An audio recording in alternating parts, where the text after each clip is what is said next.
जी बाबा ॻाल्हायो साईं। मुंहिंजो नालो मंज़ूर अली आहे। मां special education complete Nowshahr group में रसद आहियां।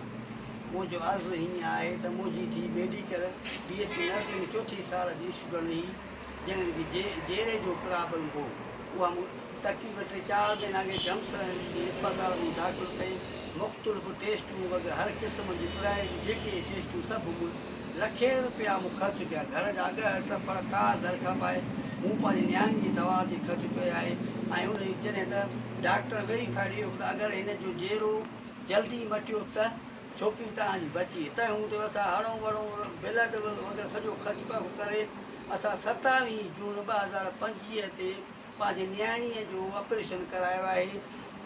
ऑपरेशन खां 24 कलाक खां पोइ नियाणी असांजी गुज़ारे वई आहे, जंहिंजो मूंखे शदीद मरण घड़ीअ ते अफ़सोस रहंदो। हिकु त जानी मुंहिंजो नुक़सानु थी वियो, माली नुक़सानु थियो। हींअर मां दरपदरी वारी ज़िंदगी थो गुज़ारियां, छो त मुंहिंजी नौकिरी नौशहर फिरोज़ आहे। सुबुह 8 खां 8:30 बजे उते ड्यूटी ते पुॼंदो। तुंहिंजे नियाणीअ जो ऑपरेशन कहिड़े डॉक्टर कयो? डोगर साहब कयो। डोगर साहब कयो? अच्छा, हुन तोखे छा चयो तो पंहिंजो? ऑपरेशन कयो त नियाणी बची वेंदी। जेके टेस्ट MRCP खैरपुर मूं करायूं, रेंजर हॉस्पिटल हुन मूंखे सखर मूं करायूं। माना 57,000 जी टेस्टूं, 70 जी टेस्टूं मूं करायूं।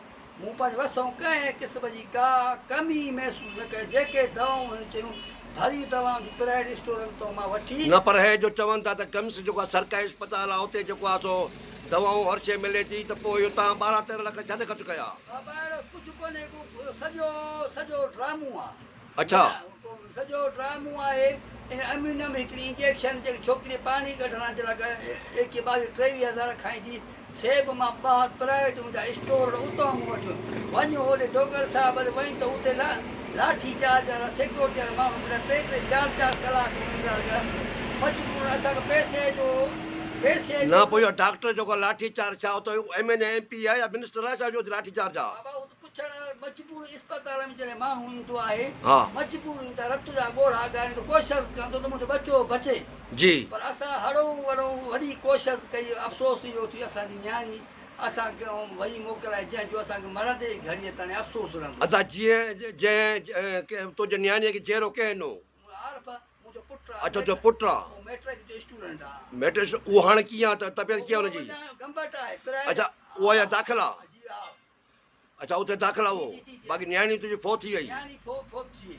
इहा डॉक्टर डोगर जे नालीअ जे करे? जी डॉक्टरनि जे ख़िफ़लत जे करे। असां त मां पोइ रीज़न पुछियो आहे कहिड़ी मिस्टेक्स असां घुरिजी, कहिड़ी टेस्ट असां न कराए सघियाऊं।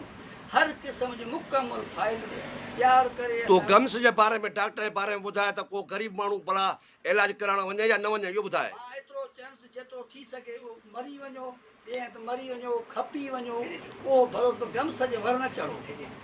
सही, गम्स जे वर न चढ़ो। छो त हिते अदालत ई न आहे, न कोस घर, न को दाद आहे, न फिराद आहे। ख़बर न इलाज आहे, न इलाज आहे। माना माण्हू गम्स न वञनि।